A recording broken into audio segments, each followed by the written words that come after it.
Act 4, Scene 2, the sponge scene. This is a short but important scene that follows the discovery of Polonius's murder.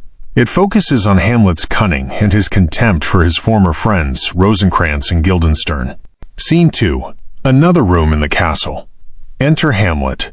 Lines 1 to 8. Hamlet's game. Hamlet. Safely stowed. Explanation. Hamlet is alone on stage, speaking to himself. He has just hidden Polonius's body and is confirming that it's safely stowed, hidden away. Enter Rosencrantz and Guildenstern. Rosencrantz. Hamlet. Lord Hamlet. Explanation. Rosencrantz and Guildenstern enter, looking for him, and they call out his name. Hamlet. What noise? Who calls on Hamlet? Oh, here they come. Explanation. Hamlet pretends he didn't hear them, but then acknowledges their presence with a sarcastic tone. Rosencrantz. What have you done, my lord, with the dead body? Explanation. Rosencrantz gets right to the point, asking Hamlet where he has hidden Polonius's body. Hamlet.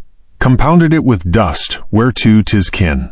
Explanation. Hamlet gives a cryptic and philosophical answer, saying he has compounded, mixed, the body with dust from which it came.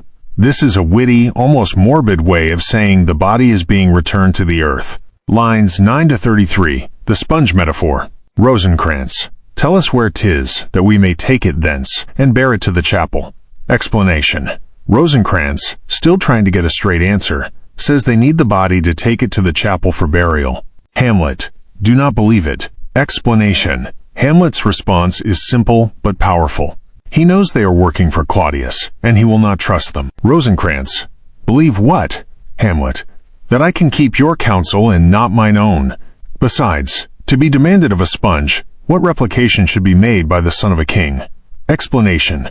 Hamlet accuses them of being spies. He then introduces the famous sponge metaphor. He says he won't be questioned by a sponge, which he will explain is what they are. Hamlet. Aye, sir, that soaks up the king's countenance, his rewards, his authorities. But such as are to him a sponge must be squeezed. Explanation. He explains the metaphor. Rosencrantz and Guildenstern are like a sponge that soaks up the king's favors, countenance, rewards and power, authorities. They absorb everything the king gives them. Hamlet. When he needs what you have gathered, it will be squeezed out of you and you will be dry again. He will get his answers, and you will be nothing. Explanation. Hamlet completes the metaphor with a biting prediction. When Claudius needs the information they have gathered, he will squeeze it out of them, and then they will be dry again, meaning he will discard them. Hamlet's words here are prophetic, foreshadowing their eventual fate in England. Rosencrantz. I understand you not, my lord. Hamlet.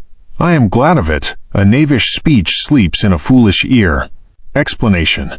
Rosencrantz pretends he doesn't understand. Hamlet's reply is a classic insult, suggesting that his intelligent words are wasted on Rosencrantz's foolish ear. Lines 34 to 40. The conclusion. Hamlet. The body is with the king, but the king is not with the body. The king is a thing, of nothing. Bring me to him. Explanation. This is another cryptic and clever line. He says the body is with the king, which can be interpreted in several ways. A.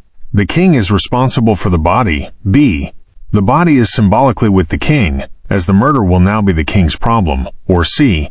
He is simply mocking them with a nonsensical riddle. His final line, the king is a thing, of nothing, is a profound statement that questions the very nature of Claudius's authority and moral worth. He then finally agrees to be taken to Claudius. Exeunt. This brief scene reinforces several key themes. Hamlet's feigned madness and his use of wordplay to mock and outwit his opponents, his deep contempt for the sycophantic Rosencrantz and Guildenstern, and his willingness to defy Claudius's authority.